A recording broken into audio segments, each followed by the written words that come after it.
Hey there! Did you know there's a breed of jellyfish that can technically live forever?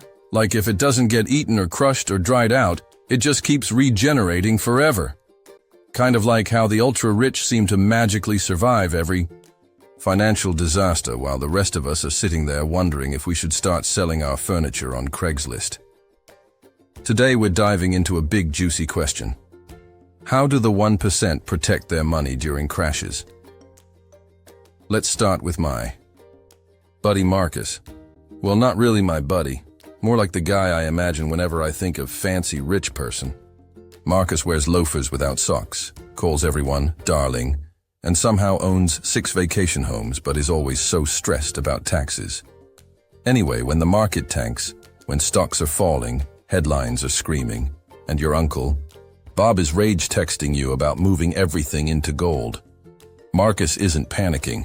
In fact, Marcus is buying more. Yeah. While most people are running around like it's the apocalypse, Marcus is shopping for discounts like it's Black Friday at the mall. Why?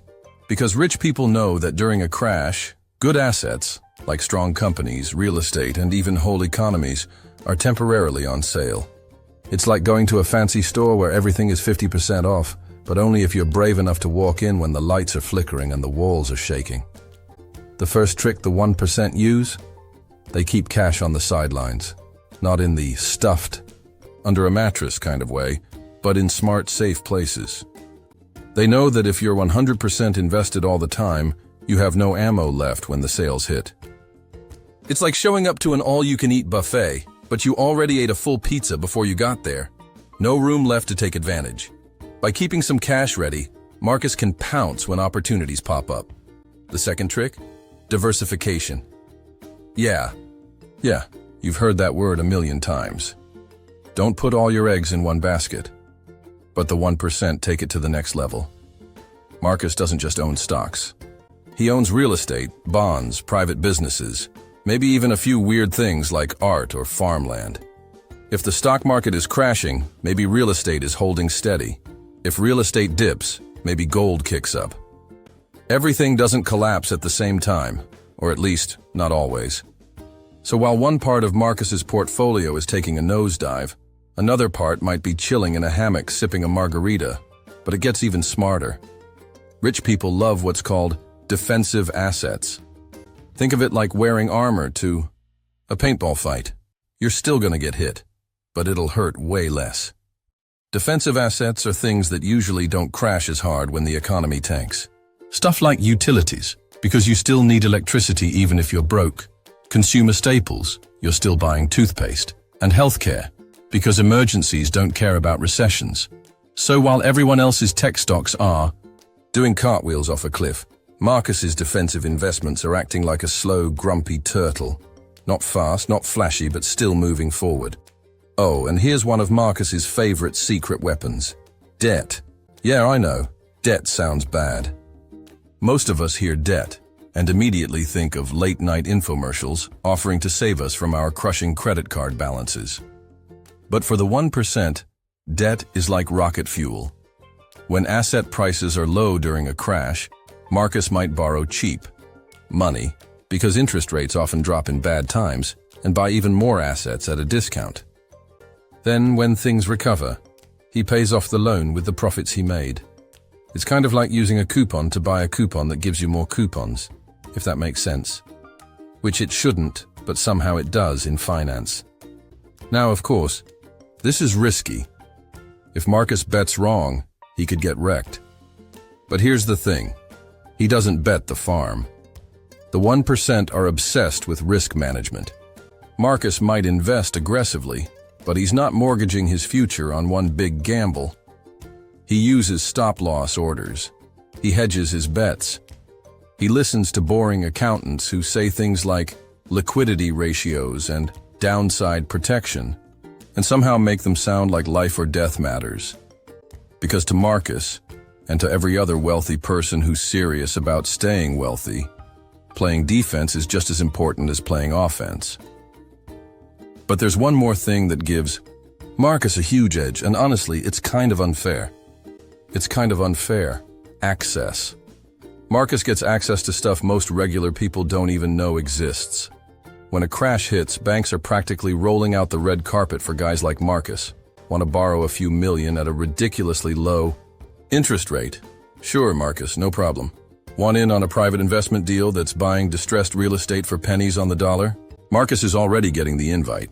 Meanwhile, regular folks are stuck arguing with their bank over a $500 overdraft fee. This special access is a huge reason the rich stay rich, or even get richer, during downturns. Crashes aren't always bad news to them. They're often just shopping sprees with less competition. And get this, Marcus also has an army. Not a literal army, although who knows, he might be into medieval reenactments or something. But a financial army, wealth managers, accountants, lawyers, advisors, all working behind the scenes to make sure he doesn't make emotional, panicky decisions. If the market drops 20%, Marcus isn't screaming into a pillow and panic selling all his stocks. He's calling up his advisor like, "Hey, should we pick up some extra shares of that company we love while it's cheap?" And his advisor, who's paid handsomely not to freak out, calmly says, "Yes, darling Marcus, let's go shopping. That emotional control, plus the right team, plus cash reserves, plus diversification, plus access to sweet deals. You start to see how the game is completely different when you're playing with the right tools." Now, here's a really important thing.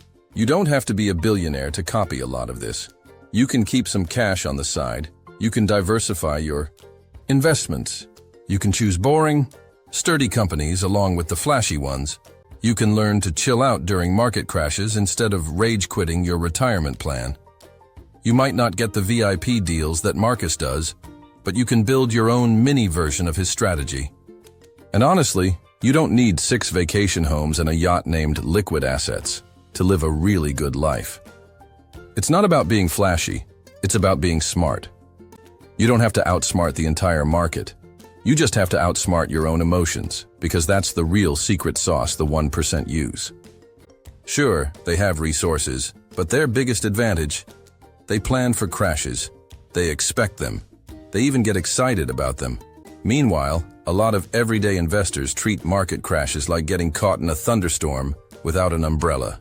Pure panic, lots of wet socks, and bad decisions. But Marcus packs a raincoat, some waterproof boots, and maybe even a nice umbrella that doubles as a stylish walking stick. He's ready. And being ready is what turns chaos into opportunity. Honestly, if more of us thought like Marcus, not by buying gold-plated yachts, but by staying calm, playing the long game, and using crashes as a chance to upgrade, we'd be way better off, financially. Because the truth is, market crashes aren't rare, shocking, once-in-a-lifetime events. They're normal. They're part of the system. And just like jellyfish that never die, there's always a way to come back stronger. If you know how to survive the storm. So, in conclusion, the 1% protect their money during crashes by thinking long-term, keeping cash ready, staying diversified, investing in defensive assets, using smart debt, not dumb debt, managing their emotions, and honestly, having access to deals and people that help them stay cool when the world gets chaotic. The good news? You can steal a lot of their playbook. You don't need to be rich to think like the rich.